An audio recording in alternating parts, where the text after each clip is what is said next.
Psychology को, ठीक है। वीकली चार्ट से हम लोग क्या करेंगे, इसका यूज करेंगे मार्केट के साइकोलॉजी को समझने के लिए। डेली टाइम फ्रेम का हम लोग क्या यूज करेंगे, स्टॉक सिलेक्शन के लिए, कि हमें किस ट्रेड किस स्टॉक के अंदर जो है अपना इस स्ट्रेटजी को देखना है या ट्रेड करना है, उसके लिए हम लोग डेली टाइम फ्रेम का यूज करेंगे। और 15 मिनट के टाइम फ्रेम को हम लोग यूज करेंगे एंट्री लेने के लिए। तो अब आप समझे होंगे तीनों टाइम फ्रेम का इंपॉर्टेंस क्या है, ठीक है। आगे बढ़ते हैं।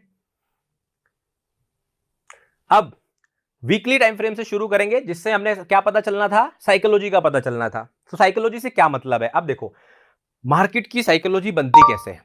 एक साइकोलॉजी वो होती है जब हम ट्रेड के अंदर होते हैं और हम लोग डर रहे होते हैं, कोई राम राम राम राम नाम जप रहा होता है कि मेरा टारगेट ना हो जाए, मेरा स्टॉप लॉस ना हो जाए, कि पोजीशन को होल्ड रखूं कि नहीं रखूं, उस तरह के इमोशंस होते हैं। बट एक साइकोलॉजी बनती है एनवायरमेंट से, चारों तरफ की सोसाइटी से। कैसे, जैसे कि news channel, Twitter, Telegram, social media, experts जो आप लोगों को बताते हैं। तो अक्सर आप जब टीवी खोलते हो, न्यूज देखते हो, तो न्यूज में क्या दिखाई देता है आपको, न्यूज में अक्सर बोला जाता है मार्केट के अंदर तेजी दिखी, मार्केट के अंदर गिरावट दिखी। अगर आपने बहुत ध्यान से उन एक्सपर्ट्स को सुना होगा तो ज्यादातर लोग इस तरह से बात करते हैं, इस मार्केट में या इस स्टॉक के अंदर तेजी दिखी क्योंकि ये अपने पिछले वीक के हाई से इतने % ऊपर चल रहा है, या पिछले वीक के लो से इतना % नीचे चल रहा है, या पिछला दिन जहां क्लोज हुआ है उससे वो इतने % ऊपर चल रहा है। तो अक्सर आप लोगों ने सुना होगा बातें इस तरह से होती है।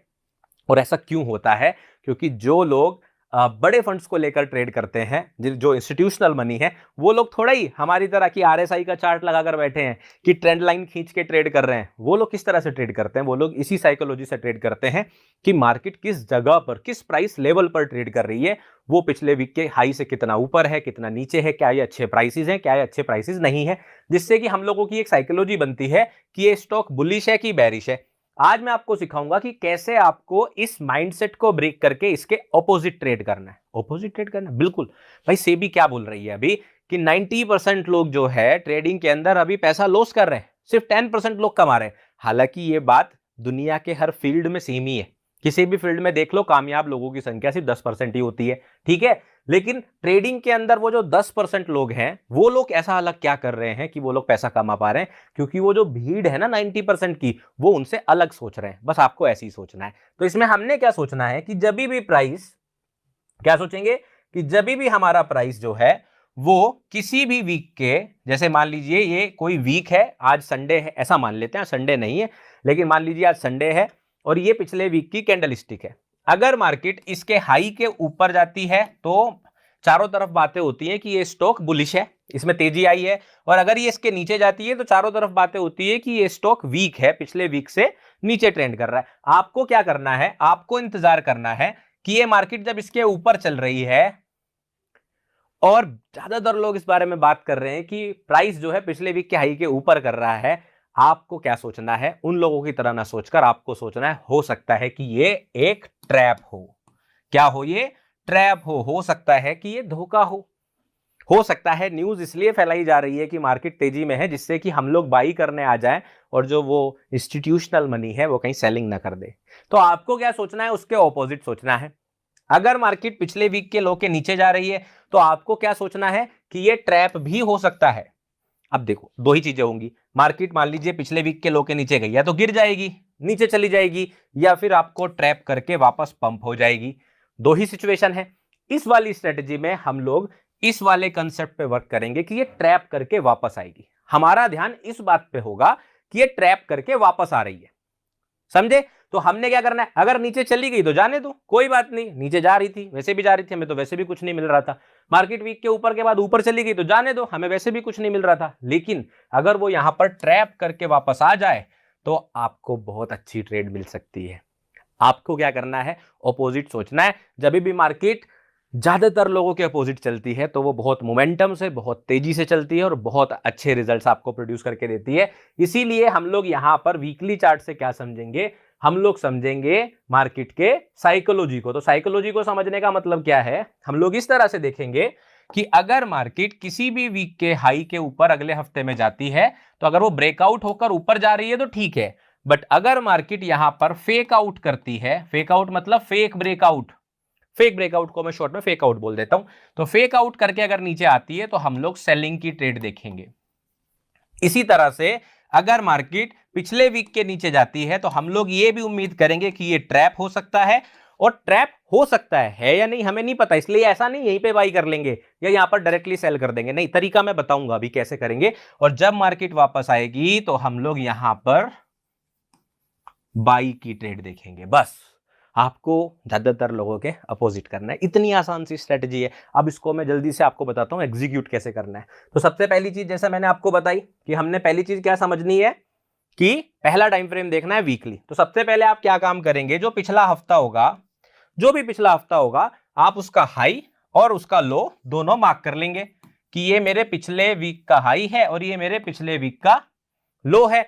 ये काम तो आप कर ही सकते हो, आपने ये कर लिया। अब आपको क्या करना है नेक्स्ट डे, यानी कि जैसे मंडे आया, मंडे को पूरे दिन कुछ नहीं करना है, पहले मार्केट में न्यूज आने दो, पहले प्राइस को ट्रेड करने दो। तो प्राइस को या तो हाई के ऊपर या तो लो के नीचे, या तो हाई के ऊपर या लो के नीचे ट्रेड करने दो। अब आपको क्या करना है, वेट करना है कि प्राइस इसके नीचे जाए या ऊपर जाए, और या तो मंडे को या ट्यूसडे को या वेंसडे को या थर्सडे को, अगले 4 में से किसी भी दिन मार्केट वापस आकर इस लेवल के नीचे क्लोजिंग कर दे। अब ध्यान देना, क्लोजिंग बोला है, ओपनिंग कहीं भी कर सकता है। अगर मार्केट नीचे गई हुई थी तो ऊपर आके इसके ऊपर बस क्लोजिंग कर दे। मैं आपको बता रहा हूं ये वो स्ट्रेटजी है मेरे चैनल पर जिसको मैंने आज से तकरीबन 4 महीने पहले पब्लिकली अपने यूट्यूब चैनल पर बताया था, और आज के दिन अभी तक भी सबसे ज्यादा कमेंट्स इस स्ट्रेटजी के बारे में आते हैं कि सर आज एमटीएफ बना हुआ था वहां पर और हमें ये रिजल्ट मिला। अब रिजल्ट क्या मिलता होगा वो तो आप समझ ही गए होंगे, तो आगे समझना। अभी स्ट्रेटजी का जब एग्जीक्यूशन सिखा रहा हूं बहुत इंपॉर्टेंट होने वाला है, ठीक है। सो आपको क्या करना है, क्लोजिंग का वेट करना है। वो मंडे को भी हो सकता है, ट्यूसडे को भी हो सकता है, वेंसडे को भी हो सकता है मंडे ऐसा रहे प्राइस, ट्यूसडे ऐसा रहे और वेंसडे को ऐसे क्लोजिंग कर दे। तो हमारा सेटअप कब बनेगा, वेंसडे को बनेगा, क्लोजिंग के बाद, पहले नहीं बनेगा। अब क्लोजिंग प्राइस कब देखते हो आप, 3:30 बजे के बाद। तो मंडे को कुछ करना ही नहीं, 3:30 बजे के बाद चेक करना है क्लोजिंग ऊपर हुई कि नहीं, मार्केट आवर्स में स्क्रीन देखनी पड़ी, नहीं। मंडे को नहीं बना, कोई बात नहीं, ट्यूसडे को बनेगा। ट्यूसडे को बना, मार्केट आवर्स में स्क्रीन देखनी पड़ी, नहीं। 3:30 बजे के बाद और अगले दिन सुबह 9:15 बजे के पहले कभी भी देख लो, फुर्सत से, जब टाइम मिले। इस तरह से आपको देखना है, और जिन स्टॉक्स में ऐसा हो जाए उसी का आपको स्टॉक सिलेक्शन करना है। इस तरह से आप कर लोगे स्टॉक सिलेक्शन। अब आप बोलोगे तो सर मैं क्या 6000 स्टॉक्स है मार्केट में, 6 के 6000 का ऐसा देखूंगा? नहीं, आपको क्या करना है, एमटीएफ स्ट्रेटजी जो ज्यादातर लोग यूज करते हैं वो करते हैं जहां पे ट्रेडिंग ज्यादा होती है। तो आप एफएनओ के स्टॉक्स पकड़ लो, 100-150 स्टॉक्स हैं, या निफ्टी 200, निफ्टी 50, निफ्टी 100, इस तरह के इंडेक्स के स्टॉक्स पकड़ लो। सिर्फ 50-100 स्टॉक देखने, ऐसे स्क्रॉल करोगे ना तो भी दिख जाएंगे। इतना आसान सा काम है, मार्केट आवर्स के बाद करना है। स्टॉक सिलेक्शन हो गया, बस। तीसरा काम अब आपको क्या करना है, छोटे टाइम फ्रेम पे जाना है, जो हमने 15 मिनट सेलेक्ट किया था, और उस पर करना है मार्केट स्ट्रक्चर शिफ्ट का वेट। अब जितने लोग मुझे इतने टाइम से फॉलो कर रहे हैं उन सबको तो पता है कि मार्केट स्ट्रक्चर शिफ्ट क्या होता है। जिनको नहीं पता है उनको मैं बता देता हूं अभी कि मार्केट स्ट्रक्चर शिफ्ट का आपको क्या वेट करना है। ये मार्केट का हाई है पिछले वीक का और ये पिछले वीक का लो है, ठीक है। अब मार्केट ऐसे जाके ऐसे आ गया है, डेली क्लोजिंग कर दी है। अब आपको क्या करना है, ये लो बनने से पहले, जो हाई बनने से पहले, जो हाईएस्ट हाई है, इसको बनाने से पहले इस लेवल के नीचे जो भी लास्ट लो बना होगा, कौन सा बना होगा, मान लीजिए ऐसे प्राइस गया तो ये वाला, जैसे ही ये ब्रेक होता है आपकी मार्केट स्ट्रक्चर शिफ्ट हो जाती है। इसी तरह से नीचे मार्केट ऐसे गई, फिर ऐसे आके ऐसे आके मान लीजिए कर रही है। सबसे नीचे लो कौन सा बना हुआ है, ये वाला बना हुआ है। इससे भी नीचे गया है वो, इससे ठीक पहले का जो हाई है जो इसके ऊपर हो वो कौन सा है, ये वाला। तो जैसे ही ये ब्रेक हुआ, डन। ये वाले लो से पहले हाई कहां था, ये था, ये ब्रेक नहीं हुआ था, तो आपकी स्ट्रेटजी नहीं बनी या मार्केट स्ट्रक्चर शिफ्ट नहीं हुआ। तो जैसे ही मार्केट स्ट्रक्चर शिफ्ट हुआ, डन, आपकी ट्रेड कंप्लीट, आपका ट्रेड सेटअप कंप्लीट। ट्रेड तो अब हम लेंगे, बस जैसे ही ये स्ट्रक्चर ब्रेक होता है आपको लेनी है एंट्री, स्टॉप लॉस रखना है इस लो के नीचे, और टारगेट करना है मिनिमम 1:1 या फिर प्रीवियस वीक का हाई। अगर आपने लॉन्ग लिया है तो प्रीवियस वीक का हाई, शॉर्ट लिया है तो प्रीवियस वीक का लो, वो आपका मैक्सिमम टारगेट रहेगा, और मिनिमम 1:1 रखेंगे। इस तरह से स्टॉप लॉस टारगेट लेंगे। इतनी आसान सी स्ट्रेटजी है। जल्दी से एक चार्ट पे दिखा देता हूं, आप लोगों को 1 मिनट में समझ में आएगी। देखो, अब यहां पर जैसे बीकेएम को चाहिए था स्टॉक, लेकिन स्टॉक के साथ एक समस्या है, आप सब लोगों को पता है। अभी सेबी का एक नया नियम आ गया है कि हम लोग कम से कम 3 महीने पुराना डेटा ही यूज कर सकते हैं आप लोगों को दिखाने के लिए। तो चाहूं तो मैं आपको यहाँ पे लाइव भी दिखा सकता हूं, लाइव प्राइस में ये स्ट्रेटजी, बट हम लोग क्योंकि मैं तो वैसे भी एक सेबी आ रहे हूं, तो हमें तो हमेशा रूल का फॉलो करना चाहिए, ठीक है। तो थोड़ा सा पीछे चलेंगे और 3 महीने पहले तक प्राइस को हम हटा देते हैं और उसके बाद चेक करेंगे इस स्ट्रेटजी को। इसलिए मैं रिप्ले मोड यूज कर रहा हूं, तो आप लोगों को बताना जरूरी था कि क्यों कर रहा हूं मैं। 3 महीने पहले यानी कि अभी फरवरी है तो नवंबर तक का प्राइस डेटा हम लोग कट कर देते हैं। ये हमने नवंबर तक का प्राइस डेटा, कौन सी तारीख आ गई, 18 नवंबर, ठीक है। ये 4 नवंबर आ गया, 3 महीने 4 महीने लगभग हो गए। इसको हम लोग कट कर देते हैं यहां पर, या नवंबर से भी थोड़ा पीछे चल लेते हैं, यहां तक कट कर देते हैं। ये अक्टूबर में आ जाते हैं सेफ्टी के लिए। अब हम लोग देखेंगे किसी भी वीक में ये स्ट्रेटजी बनी होगी, वो वीक मैं आपको दिखा देता हूं। तो देख लेते हैं, कई सारे वीक में मुझे दिखाई दे रही है, यहां पर बनी होगी, यहां पर बनी होगी। ये मैं आपको दिखा रहा हूं होमवर्क के लिए, देख लेना। यहां पर भी बनी होगी, इस वाली कैंडलस्टिक में भी बनी होगी, इस वाली कैंडलस्टिक में भी बनी होगी, यहां पर भी बनी होगी। अच्छा, लास्ट वाले में भी बनी है, चलो यहीं से देख लेते हैं और काटना नहीं पड़ेगा, यहीं पर देख लेते हैं। देखो यहां पर बनी है, तो मैं आपको दिखाता हूं कैसे बनी है। मान लेते हैं ये वीक है, ठीक है, और इसमें हम इस वाले हफ्ते को काट दे रहे हैं, लास्ट वाले को, क्योंकि यहां पर बनी है, यहीं पर देख लेते हैं, टेंशन ही नहीं। ये आपका हफ्ता है, मान लीजिए आज संडे का दिन है, आप बैठे हो और आपने ये चार्ट ओपन कर लिया जो कि है कमिंस इंडस्ट्रीज का, ठीक है।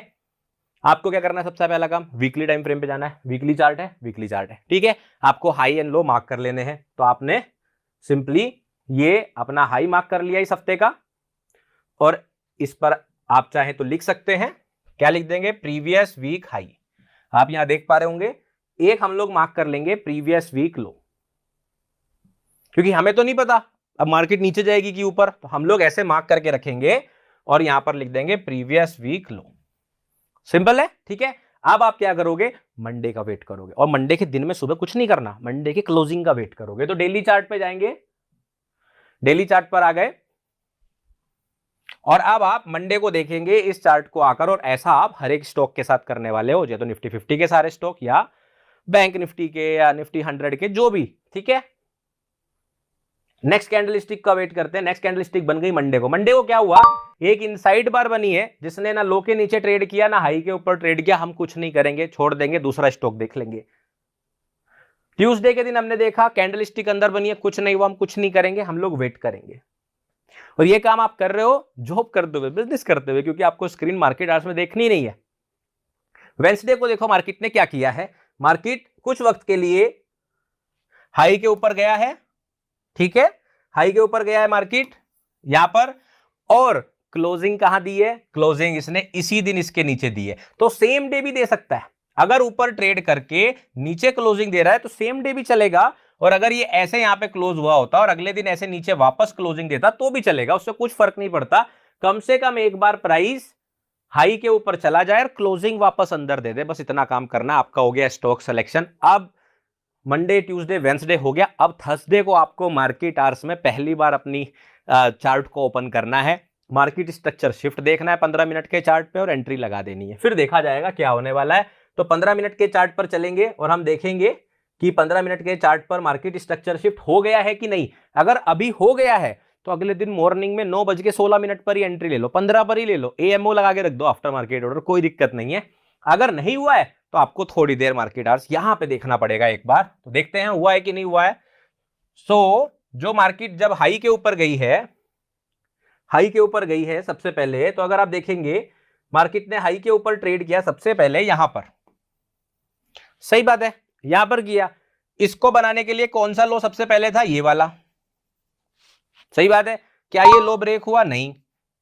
उसके बाद मार्केट और ऊपर चली गई, तो हाईएस्ट हो गया ये वाला, ठीक है। इससे पहले वाला लो कौन सा है, ये वाला, ये क्या ब्रेक हुआ है, नहीं। अगर ब्रेक हो चुका होता, मान लो प्राइस यहां पर होता, तो हम लोग अगले दिन मॉर्निंग में इस लेवल के पास अगर प्राइस आता ट्रेड ले लेते, सिंपल सा है। लेकिन क्योंकि अभी तक लो ब्रेक नहीं हुआ है, तो हम लोग थर्सडे के दिन थोड़ा सा वेट करेंगे, एक दो कैंडलस्टिक बन जाए और ये ब्रेकआउट हो जाए। अगर थर्सडे पूरे दिन ब्रेकआउट नहीं होता तो आपको ट्रेड नहीं लेनी, ये ध्यान रखना है, ठीक है। आगे बढ़ते हैं और देखते हैं प्राइस क्या करता है। अगले दिन आप देखेंगे ओपनिंग या हुई, ये हुई, ठीक है। हम लोग अपने लेवल को मार्क करके रख लेते हैं। तो मान लीजिए आपने या तो ये मार्क किया होगा या तो ये वाला लो मार्क किया होगा, दोनों में से कोई भी मार्क करेंगे चलेगा, कोई सा भी मार्क करेंगे चलेगा, या तो ये वाला या ये वाला, दोनों चलेंगे, कोई दिक्कत वाली बात नहीं, क्योंकि दोनों बहुत पास पास हैं। जब कोई दो लो बहुत पास पास होते हैं, आप किसी एक से काम चला सकते हो। ठीक है, कैंडल ने अभी तक ब्रेकआउट करा नहीं करा, नीचे क्लोजिंग नहीं दिए। ये देखो, अब नीचे मार्केट ने क्लोजिंग दे दी। तो अगर आप लोगों ने मेरे इमीडिएट फेकआउट की स्ट्रेटेजी को देखा था, तब तो आप इमीडिएट फेकआउट का वेट कर सकते हो। नहीं तो सिंपल है, बस इस क्लोजिंग के बाद अगर ये क्लोजिंग बहुत पास है इस लेवल के, तो इस लेवल के आसपास आप कहीं भी एंट्री लोगे चलेगा। मतलब अगर अगली कैंडलस्टिक में यही एंट्री मिल जाए बहुत बढ़िया है, इसके ऊपर मिल जाए और बढ़िया है, अच्छा रिस्क टू रिवॉर्ड बन जाएगा। अगर मार्केट में यहां पास में भी बन रही है तो कोई दिक्कत वाली बात नहीं, हमारे पास प्रीवियस वीक लो तक का टारगेट है, 1:1 हमें मिल जाना चाहिए। तो मैं यहीं पर चला देता हूं कि मान लेते हैं मार्केट ने ये जो कंडीशन बनाई, अगली कैंडलस्टिक ने, देखो अगली कैंडलस्टिक जो बनी इमीडिएट फेकआउट नहीं किया है और ये यहीं पर है, तो अब आप ट्रेड में एंट्री ले सकते हैं। तो हम क्या करेंगे, शॉर्ट पोजीशन लगाएंगे, शॉर्ट पोजीशन का टूल लगा देते हैं। अब इस कैंडलस्टिक में आपने कहीं भी एंट्री लियो कोई दिक्कत नहीं, मान लीजिए आपने इमीडिएट फेकआउट के लिए वेट भी किया और यहां पर ही एंट्री ली सबसे नीचे, तो भी देखो आपको स्टॉप लॉस रखना है इस हाई के थोड़ा सा ऊपर, जिससे कि विक ना आके आपको स्टॉप लॉस कर दे। और मिनिमम 1:1 आपका टारगेट पहला है, तो ये आपका पहला टारगेट है 1:1 का, यहां पर इसको मैं मार्क कर देता हूं। ये आपका पहला टारगेट है और दूसरा टारगेट कौन सा रहेगा हमारा, प्रीवियस वीक का लो, जो कि है हमारा ये वाला। तो आप पहले टारगेट पर अपनी थोड़ी पोजीशन बुक कर लेंगे और अपना स्टॉप लॉस एंट्री के आसपास किसी हाई पर लगा देंगे और बाकी छोड़ देंगे। अब देखते हैं मार्केट में क्या हुआ। मार्केट आई, आपकी एंट्री अच्छे से फिल करी, उसके बाद मार्केट ने लगभग थोड़ी देर बाद ही आपका पहला टारगेट लगभग कंप्लीट कर दिया, नहीं तो बाद में कंप्लीट कर दिया। एंड देन मार्केट नीचे आई और ये प्रीवियस वीक लो का टारगेट कंप्लीट। ये थी आपकी एमटीएफ स्ट्रेटेजी, इतनी आसान। क्या करना है,